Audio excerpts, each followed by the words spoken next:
Guitar tips, guitar tips,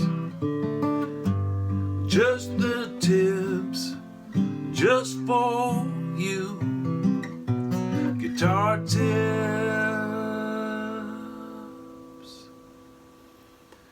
Hello and welcome to Guitar Tips. My name is Adam Levy. This is my weekly video blog series. This is my guitar. This is my tip. Roots of chords are often redundant, especially if you're playing jazz or any style that's got any kind of harmonic sophistication, and especially if you're playing with a band. A lot of what I want to say in this particular video has to do with playing in a band, or at least playing with a bass player or with another guitar player or another chordal instrument. If you're just playing by yourself, or it's just you accompanying a singer and the guitar has to do all of the orchestration, sure, keeping roots on the bottoms of your chords is probably a good idea most of the time. But if you're playing in an ensemble and you're playing low roots on your chords, you run the risk of getting into the bass frequency, which could be annoying to your bass player, confusing to your audience. It would be like if you showed up on a gig and brought a kick drum with you while you were playing guitar, and there's a drummer on the gig, and and you just keep hitting the kick drum on the downbeat of every bar. The drummer's going to be annoyed, and your audience may be confused if there's any kind of tonal or rhythmic discrepancy between what you're doing and the drummer's doing. So why not let the drummer handle the kick drum? Why not let the bass player handle the roots of the chords? So how are we going to do that? We've practiced chords with roots. When we think of G major 7, we might grab that, or we might grab that, or that, or that, or some variation on that. We might even play an inversion, something that doesn't have the root on the bottom, but still has the root in the chord. Or this, which has the root on top.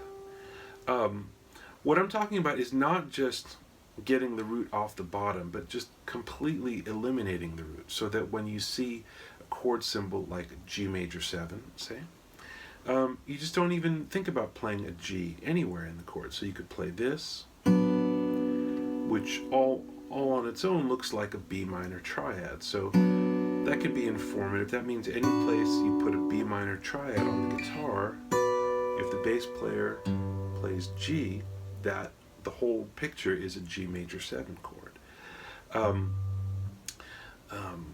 And there's other chord qualities. G7, right? If you look at the upper part of that, that's a B diminished triad. So what if you just played a B diminished triad when you saw G7?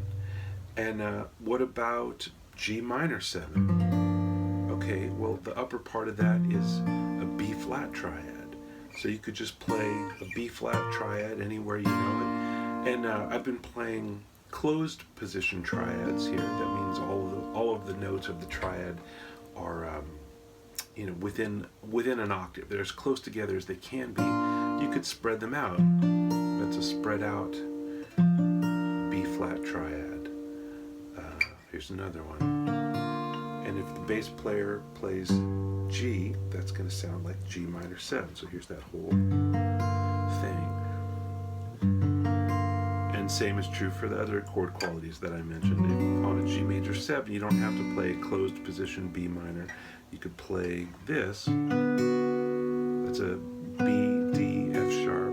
And when the bass player does their job, you get this nice big sound. So this is a really kind of simple way of looking at it, to get off of the roots. For a major 7, we're going to play a minor triad from the third of the chord. So B is the third of G, and we're going to play a minor triad off the third. For dominant 7 quality, we're going to play a diminished triad, again, off of the third of the chord. So G7, B is the third, we play B diminished.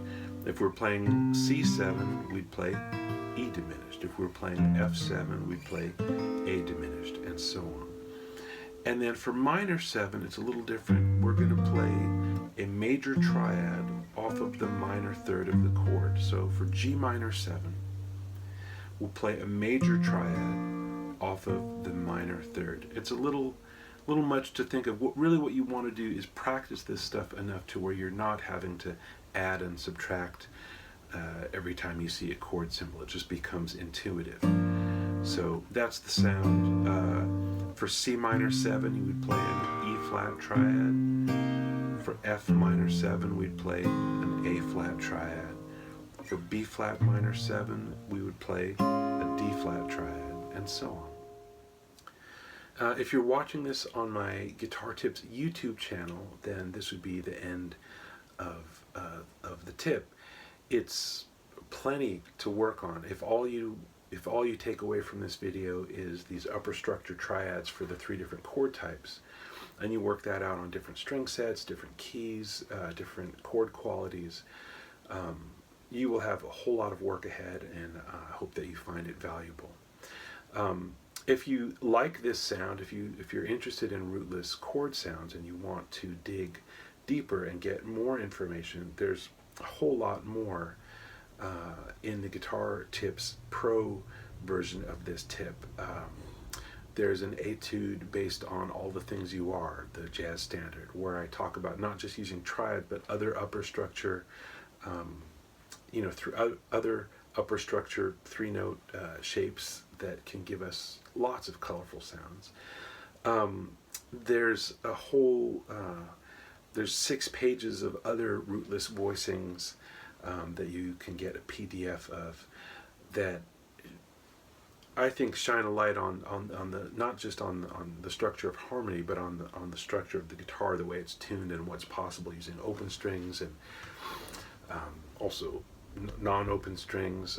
There's just a whole lot more, and also you will get high quality audio recordings of me playing each of the examples in the PDFs. So it's kind of the difference between just